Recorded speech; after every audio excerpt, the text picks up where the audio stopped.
तपाईहरु हेर्दै हुनुहुन्छ good morning Nepal. Good morning Nepal. Good morning Nepal. Good morning नेपालको प्रसारणमा तपाईलाई स्वागत छ।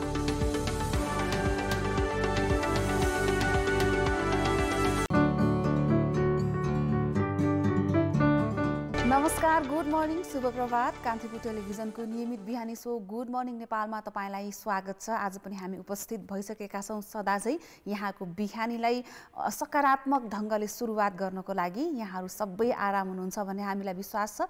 मेरो नाम सबिना कार्की। आजको कार्यक्रम सुरु गरौँ हाम्रो माई मर्निङ सेगमेन्टबाट, जसमा हामी निकै राम्रा तस्बिरहरू प्रसारण गर्नेछौँ यहाँहरूले नै पठाउनु भएका। र हामीलाई पहिलो तस्बिर पठाउनु भएको छ शङ्कर पौडेलले। उहाँले हामीलाई निरन्तर तस्बिर पठाउनुहुन्छ र निकै सुन्दर तस्बिर पठाउनु भएको छ र त्यति नै राम्रो क्याप्सन उहाँ लेख्नुहुन्छ। पानी पनि कम धारिलो कहाँ हुन्छ र चट्टानलाई सम्म खियाउने सामर्थ्य राख्छ। नपत्याए हेर्नुहोस् गुप्तेश्वर गुफाभित्र रहेका यी चट्टानहरूलाई भन्दै उहाँले पोखराको गुप्तेश्वर गुफाको तस्बिर पठाउनु भएको छ। त्यसैगरी हामीले अर्को तस्बिर चाहिँ नेपालका लागि अमेरिकी राजदूत रेन्डी बेरीको ट्विटर ह्यान्डलबाट लिएका छौँ। हामी कलामा कति धनी छौँ, हाम्रो कला संस्कृति कति धेरै धनी छ भन्ने यो तस्बिरले देखाउँछ। हिजो मात्रै सरस्वती पूजा रहेको थियो। उहाँले सानो बालिकाहरूले अक्षर लेख्दै गरेको तस्बिरसहित क्याप्सन लेख्नु भएको छ। मलाई नेपाली संस्कृतिको यो पक्ष असाध्यै मनपर्छ कि यहाँ साना नानीहरूलाई पढ्ने लेख्ने काम आरम्भ गराउनका लागि पनि विशिष्ट दिन तोकेर उत्साहपूर्वक मनाइन्छ। सबैजनामा सरस्वती पूजा तथा वसन्त पञ्चमीको शुभकामना तथा ज्ञानको खोजी सुरु गर्ने सबै बालबालिकालाई सफलताको कामना भन्दै उहाँले शुभकामना दिनुभएको छ। र यो तस्बिर चाहिँ निरञ्जन श्रेष्ठले खिच्नु भएको हो। हामी पनि हरेक दिन यहाँहरूबाट यस्तै तस्बिरको अपेक्षा गर्छौँ। हामीलाई पठाउनुहोस् यहाँले खिचेका तस्बिर भिडियो के छन् क्याप्सनसहित। त्यसको लागि सामाजिक सञ्जाल मार्फत जोडिन सक्नुहुन्छ। हाम्रो फेसबुक पेज रहेको छ ktp.gmn गुड मर्निङ नेपालको सर्ट फर्म। त्यहाँ गएर तपाईँले टाइमलाइनमा मेन्सन गरेर पठाउनुहोला। त्यसै गरी हाम्रो ट्विटर ह्यान्डल official@gm नेपाल रहेको छ, स्क्रिनमा पनि देख्न सक्नुहुन्छ। हामी हाम्रो कार्यक्रममा निरन्तर रूपमा प्रसारण गर्ने नै छौँ। अब आजको विषयवस्तुतर्फ लागौँ। मानिस स्वस्थ हुन जति आवश्यक छ त्यति नै स्वस्थ हुन आवश्यक छ माटो, अर्थात् मानिसको जीवन नै माटोसँग जोडिएको हुन्छ। हरेक प्राणीको लागि आवश्यक पर्ने माटो। तर खासै हामी माटोको बारेमा सोच्दैनौँ। माटो चाहिँ हामीलाई यत्तिकै आए जस्तो ग्रान्टेडको रूपमा लिन्छौँ, होइन? आज हामी यही विषयमा कुराकानी गर्नेछौँ। हामी नेपाललाई कृषि प्रधान देश भन्छौँ, तर यहाँको माटो कतिको स्वस्थ छ त?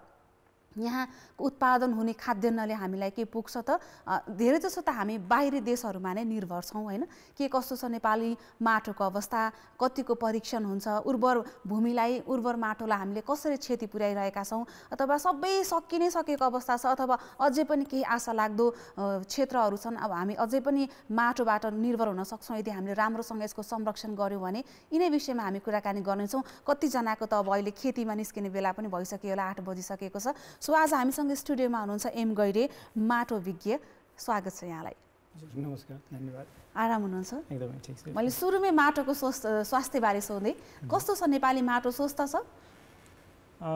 बिग्रि नै सक्यो, रोगी नै भइसक्यो भन्ने त छैन, तर अब अहिले नै भएको जुन छ त्यो स्थितिलाई मेन्टेन गरेर राख्ने र यसलाई थप सुधारतिर लानुपर्ने आवश्यकता चाहिँ छ। रोगी चाहिँ कतिको छ? रोग कतिको लागेको छ हाम्रो नेपाली माटोलाई? अब यो रोगलाई एकमुष्ट रूपमा सबै रोगी माटो छ भन्नु मिल्दैन। माटो भनेको एकदमै विविध छ। जस्तै हाम्रो उदाहरणको लागि तपाईँले एउटा आँगनभित्रको माटो हेर्नुभयो भने एउटा कर्नरदेखि अर्को कर्नरको माटो त्यहाँ त्यति विविध हुन्छ। त्यसले गर्दा सबै ठाउँको माटो रोगी भइसकेको छ भन्ने छैन। जहाँ बालीका सघनताहरू छ, जहाँ कृषकले धेरै उत्पादन गर्नुहुन्छ, त्यसमा पनि अब अलिकति व्यवस्थापन पक्ष भनौँ न, त्यसलाई मल माटोहरूको कुराहरू, प्राङ्गारिक पदार्थका कुराहरू कम राख्नुहुन्छ भने त्यो ठाउँहरू रोग देखिन्छ कि भन्ने खालको सिम्टमहरू चाहिँ छ। तर पुरै जीर्ण भएर ल रोगी भइसक्यो र यसको उपचार गरेर यसलाई नर्मल लाइफमा ल्याउनै सकिन्न भन्ने स्थिति चाहिँ भइसकेको छैन। जस्तो अब हामी त कृषि प्रधान देश, होइन? हामी त 80% भन्दा बढी जनसङ्ख्या चाहिँ कृषिमा आधारित छ भन्छौँ। तर जस्तो माटोको विषयमा जति कुरा हुनुपर्ने हो, माटोको विषयमा जति यसलाई स्वस्थ राख्नको लागि कामहरू गर्नुपर्ने हो, त्यस्तो भइरहेको छ कि छैन? अनफर्चुनेटली त्यो छैन। अघि तपाईँले पनि भन्नुभयो हामीले माटोलाई के सम्झिन्छौँ भने यो ग्रान्टेड चिज हो, यो हामीलाई यत्तिकै उपलब्ध छ र यसलाई कुनै व्यवस्थापन पनि गर्नु पर्दैन भन्ने। तर हामीले के बिर्सन्छौँ भने माटो भनेको भनौँ न विश्वमा भएका सबै खालका लाइफहरूको एउटा फाउन्डेसन हो र जब माटो स्वस्थ रहँदैन त्यसपछि कुनै पनि सिस्टम स्वस्थ रहने त्यहाँ कुनै आधार छैन हामीलाई। तर यसको प्रोपर म्यानेजमेन्ट हामी गर्न जहिले पनि चुकिराखेका हुन्छौँ र कुनै दिनहरू पर्खिन्छौँ कि जस्तै माटोको महत्त्वको बारेमा भन्नुपर्दा विशेष दिन आयो भने त्यो दिन मात्रै चर्चा गर्ने अनि त्यसपछि चटक्क बिर्सन्छौँ। त्यसले गर्दा यसले जुन पाउनुपर्ने महत्त्व छ र अघि मैले जुन एउटा तपाईँलाई सानो उदाहरण दिन्छु, माटो भनेको जस्तै हामीले 1 ग्राम माटोको भनौँ चिम्टी अथवा ह्यान्डफुल अफ सोइलमा विश्वभरि भएको हाम्रो पपुलेसन भन्दा धेरै जीवहरू छ। त्यसमा माइक्रो अर्गानिजम हामी सूक्ष्म जीवाणुहरू भन्छौँ जसको भनौँ न माध्यमबाट बाली बिरुवाले खाद्य तत्त्वहरू प्राप्त गर्न सक्छ र तिनीहरू नै स्वस्थ भएन अथवा तिनीहरू मरे अथवा भनौँ न तिनीहरूको एक्जिस्टेन्स भएन भने यो माटो अस्वस्थ हुने हो। किनभने त्योभित्र धेरै प्रणालीहरू जीवित छन्। जस्तै माटोभित्र माटो एउटा हामीले निर्जीव चिज भनिन्छ तर यो होइन, एउटा सजीव चिज हो, एउटा जीवन्त चिज हो यो।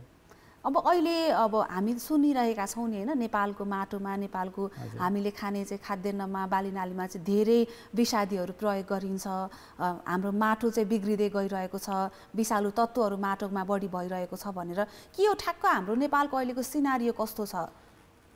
यसलाई हेर्दा जस्तै विषादीहरू रोगनाशक किरानाशक औषधिहरू भनौँ त किसानले यसलाई औषधि भनेर बुझ्दै हुन्छ कि त्यसले गर्दा नै हाम्रो फल्स इम्प्रेसन त्यहाँबाट सुरु भएको छ। किनभने विषादी भनेको यो त विषय हो तर अधिकांश ठाउँमा जानुभयो भने किसानले यसलाई औषधिको रूपमा प्रयोग गर्नुहुन्छ। औषधि भनेपछि नै त्यहाँ समथिङ रङ र त्यसले गर्दा के हुन्छ अनि त्यसको सन्तुलित प्रयोग छैन, किसानले बढी प्रयोग गरिदिने। बढी प्रयोग गर्दा यसले त जीवलाई मार्ने न हो तर हामीले चाहेको के छ भने हानिकारक चिजहरूलाई मात्रै मार्ने। तर माटोमा भएका अथवा वातावरण भएका हामीलाई काम लाग्ने धेरै चिजहरू भनौँ न पोजिटिभ चिजहरू छन् अथवा त्यसलाई हाम्रा बेनिफिसियल अर्गानिजम्सहरू छन्, तिनीहरू नमरुन् भन्नेतिर ध्यान दिनुपर्छ। तर अनफर्चुनेटली त्यो अनियन्त्रित प्रयोगले गर्दा तिनीहरूको पनि त्यहाँ डेथ हुन्छ। त्यसले गर्दा हाम्रो सन्तुलन गुम्दै जान्छ र जुन अघि मैले भने माटोमा भएका लाखौँ लाख सूक्ष्म जीवाणुहरू जसको माध्यमबाट बोट बिरुवाले खाद्य तत्त्वहरू प्राप्त गर्न सक्छन् तिनीहरूको नै भनौँ इम्ब्यालेन्स अथवा डेथ भयो भने माटो स्वस्थ रहन सक्दैन। त्यसले गर्दा यो विषादीहरूको सन्तुलित प्रयोग गर्न अति नै आवश्यक छ। जस्तो यहाँले भन्नुभयो नि होइन, यहाँको अनुभवले के देखाउँछ? अब यहाँ त लामो समयदेखि यही माटोसँगै खेलिरहनु भएको छ, माटोसँगै हुर्किरहनु भएको छ, यहाँको त माटोसँगको सम्बन्ध एकदमै प्रगाढ छ होइन। हामीले जो वास्तविक किसानहरू हुनुहुन्छ होइन उहाँहरूलाई हामीले बुझाउन सकेका छौँ माटो भनेको यो हो, माटोको महत्त्व यस्तो छ, यो माटोमा हामीले यो चाहिँ खाद्यान्न लगाउन सक्छौँ भनेर बुझाउन सकेका छौँ अझै पनि? अब हामीसँग धेरै नलेज चाहिँ हामीसँग छ तर अनफर्चुनेटली अब किसानले बुझ्ने भनेको उनीहरूको आफ्नै एउटा बुझाइ छ र हाम्रो र किसानहरूको बिचमा एउटा ग्याप चाहिँ हामीले के देखेका छौँ भने हाम्रा साइन्टिफिक नलेजहरू त्यति सिम्पल भएर किसानलाई चाहिँ एकजना लेमेन बुझाउन सकिराखेका छैनौँ कि भन्ने भान हुन्छ। जस्तै एउटा सानो उदाहरण भनेको हाम्रो नेपालको अहिलेको कृषि प्रणालीमा कृषि प्रसार भनौँ न त्यसको एक्सेस भनेको मात्रै 18% किसान जतिलाई मात्रै छ भनिन्छ भने रेस्ट अफ द किसानले त जति पनि कृषिहरू गर्नुहुन्छ उहाँले आफ्नो तजबिजी अब आफ्नो पुर्खाबाट सिकेर अथवा छिमेकीबाट सिकेर यो तालले गर्नुहुन्छ। त्यसले गर्दा हामीले जति रूपमा सिकाउनु पर्ने हो त्यति सकेका छौँ जस्तो चाहिँ लाग्दैन, अझै धेरै गर्नु चाहिँ बाँकी छ। अब हामीले पछिल्लो समय यो डिजिटल म्यापिङ विद्युतीय नामाङ्कनको विषयमा सुनिरहेका छौँ, यस विषयमा हामी यो ब्रेकपछि आउनेछौँ, हामीसँगै रहनुहोला।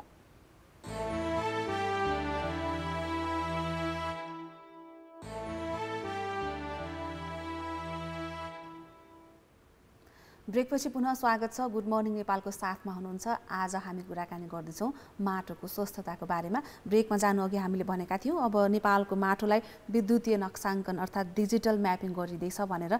यो केही दिनदेखि भनौँ न केही महिनादेखि हामीले सुनिरहेका छौँ यो डिजिटल म्यापिङ देशभरको माटोलाई गरिँदैछ भनेर। यहाँ त यो टिममा बसेर काम गरिरहनु भएको चाहिँ के हो खासमा? यो डिजिटल सोइल म्यापिङ भनेको एउटा नयाँ पद्धति हो, अहिले केही वर्षमा विकास भएको र त्यसले कम्प्युटरको माध्यमबाट तपाईँको हाम्रो सोइलमा के कस्ता माटोका गुणहरू छन् भनेर एउटा क्लिकको भरमा चाहिँ माटोको इन्फर्मेसन लिन सकिन्छ। र कन्भेन्सनल रूपमा हामीले के गरिन्छ भने माटोको नमुनाहरू तपाईँलाई जहाँको माटोको इन्ट्रेस्ट छ त्यहाँको सल्टमलन गर्ने, त्यसलाई ल्याबमा ल्याएर एनालाइसिस गर्ने र त्यसको रिजल्टहरू आएपछि त्यसलाई चाहिँ GISको टुल युज गरेर म्यापिङ गर्छौँ। र म्यापिङ गर्दा तपाईँलाई म के भन्छु भने जस्तै प्रत्येक ठाउँको स्याम्पलहरू कलेक्सन गरेर एनालाइसिस गर्न सकिँदैन। जस्तै एउटा भनौँ न भ्यालीको एउटा कर्नर र अर्को कर्नरको गरियो भने बिचको सोइलको प्रोपर्टिज के छ त त्यो त थाहा हुँदैन। त्यो भनेको हामीले के गर्छौँ भने त्यो दुईटा पोइन्टको औसत निकालेर त्यो त्यहाँको माटो पनि यस्तै होला भनेर चाहिँ अनुमान गर्छौँ। तर यसलाई डिजिटल सोइल म्यापिङ भनेको कस्तो पद्धति हो भने जस्तै अहिले हामीले यो म्याप निकाल्नको लागि देशभरिबाट करिब 23,000 माटोको नमुनाहरू सङ्कलन भएको थियो। ती नमुनाहरूलाई इन्भाइरोमेन्टलका फ्याक्टर्सहरूसँग लिङ्क गरेका छौँ। त्यो भनेको माटो भनेको के हो भने इन्भाइरोमेन्टल फ्याक्टर्सहरूले त्यसले एउटा दिने आउटकम हो। भनेको हाम्रो प्रत्येक ठाउँका माटोको प्रोपर्टी चेन्ज छ किनभने त्यहाँ इन्भाइरोमेन्टल फ्याक्टर्सहरू पनि फरक छन्। भनेको यदि इन्भाइरोमेन्टल फ्याक्टर्स र सोइलको त्यो हाम्रो प्रोपर्टिजलाई कनेक्ट गर्न सकियो भने त्यसले दिने आउटकम कुन इन्भाइरोमेन्टल फ्याक्टर्सले कस्तो खालको प्रोपर्टी दिन सक्छ भनेर हेर्न सकिन्छ। र अहिले हामीले के गर्यौँ भन्दा त्यो 23,000 स्याम्पलहरूलाई इन्भाइरोमेन्टल फ्याक्टर्स हामीले चाहिँ साइन्टिफिक रूपमा भन्दा कोभेरिएट्स भन्छौँ, जुन चाहिँ स्याटेलाइट इमेजरी मार्फत अहिले पब्लिकली एभाइलेबल हुन्छ। हामीले नासाको मुडिस भन्ने एप्सबाट लिएका छौँ। त्यो हेरेपछि के हुने भयो भने ती 23,000 नमुनाहरू कुन कुन फ्याक्टरले गर्दा चाहिँ त्यो नतिजाहरू आएको छ थाहा भएपछि र त्यो मोडलिङमा राखेपछि तपाईँ हामीले जुनसुकै अरू ठाउँको पनि त्यसले त्यो किनभने इन्भाइरोमेन्टल फ्याक्टर्स त हामीले सबै ठाउँको लिन सक्छौँ सेटेलाइटबाट। अब त्यो प्रमाणित गरेर जुन हेरेका छौँ 23,000लाई त्यसको आधारमा अब हामीले जहाँ जहाँ स्याम्पल लिएको छैन त्यो ठाउँको पनि यसले क्लिक गरेर रिजल्टहरू दिन सक्ने भयो। त्यसले गर्दा किसानले आफ्नो खेतबारीमा भनौँ न कुन कुन खाद्य तत्त्वहरूको कमी छ, कुनको पर्याप्तता छ, त्यो सब सहज रूपमा उसले चाहिँ हेर्न सक्ने। यसलाई अब हामी दक्षिण एसियामै यो प्रविधि प्रयोग गर्ने पहिलो हुनेछौँ यो जब यसको सुरु हुन्छ भनिएको छ होइन। तर अघि यहाँले पनि भन्नुभयो नि हाम्रो कृषि सम्बन्धी जति पनि जानकारी सूचना प्रविधिहरू चाहिँ जम्मा 18% किसानले मात्रै पहुँचमा छ भनेर जुन अहिले यो डिजिटल म्यापिङको विद्युतीय नक्सानको कुरा गरिएको छ त्यो कति किसानहरूको पहुँचमा हुन्छ होला जस्तो लाग्छ? जस्तो हाम्रोमा त धेरै किसानहरू त कहिले पहुँचमै पुग्नुहुन्न। एकदमै सही क्वेसन गर्नुभयो। अब अहिले हाम्रो टार्गेट भनेको तुरुन्तै आजको भोलि यो इन्फर्मेसन भनौँ न यो सिस्टम किसानले सहज रूपमा एक्सेस गरेर उहाँहरूले लोकल लेभलमा डिसिजन लिन सक्नुहुन्छ भन्ने चाहिँ होइन।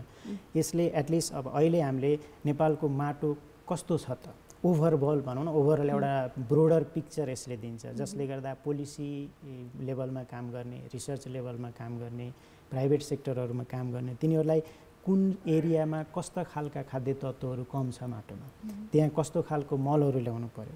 जस्तै अहिले भन्दाखेरि कृषिको दीर्घकालीन नीतिले हामीलाई के भनेको छ भने नेपालमा प्राङ्गारिक पदार्थको मात्रा घट्दै गएको हुनाले आगामी 15 वर्षभित्र माटोको प्राङ्गारिक पदार्थको मात्रा अहिलेकोबाट बढाएर 4% पुर्याउनु पर्छ भनेको छ। तर अनफर्चुनेटली कुन कुन एरियामा कति प्रतिशत अर्ग्यानिक म्याटर छ भन्ने हामीलाई थाहा छैन। तर यसले के दिने भयो भन्दा कुन कुन एरिया हुन् त हामीले चाहिँ मेसिभ रूपमा चाहिँ एउटा क्याम्पेनहरू चलाउन सकियोस् ताकि त्यहाँ गएर पो सरकारले अरू प्रोग्रामहरू बनाउनु पर्यो। र त्यो एरिया जस्तै अहिले हेर्दाखेरि तराईमा चाहिँ प्राङ्गारिक पदार्थहरूको कमी छ भने त्यो एरियामा मात्रै तपाईँले क्याम्पेन चलाउनु भयो। जहाँ पहिले नै त्यो हामी भनौँ न 4%को हाराहारीमा छौँ भने पहाडतिर अथवा उच्च हिमालतिर त्यतातिर अलिक कम प्रायोरिटी दिँदा भयो यो खालका। जस्तै अनि अर्को भनेको अब मैले एउटा भन्न अघि के खोजिराखेको थिएँ भने बोट बिरुवालाई हुर्कन र बढ्नको लागि 17वटा खाद्य तत्त्वहरूको आवश्यकता पर्छ। त्योमध्ये 3वटा मात्रै वातावरणबाट फ्री रूपमा आउँछ भने अरू 14वटा चाहिँ माटो मार्फत जान्छन्। र त्यो माटोबाट जाने भनेको कहिलेसम्म जान्छ त भन्दा जबसम्म माटोमा हुन्छ तबसम्म माटोले दिने हो। तर त्यो हामीले बाहिरबाट नराखिकन कन्टिन्यू रूपमा त्यो बाली हार्भेस्ट गर्दा निकाल्यौँ भने के हुन्छ माटोमा ती मात्राहरू घट्दै जान्छ।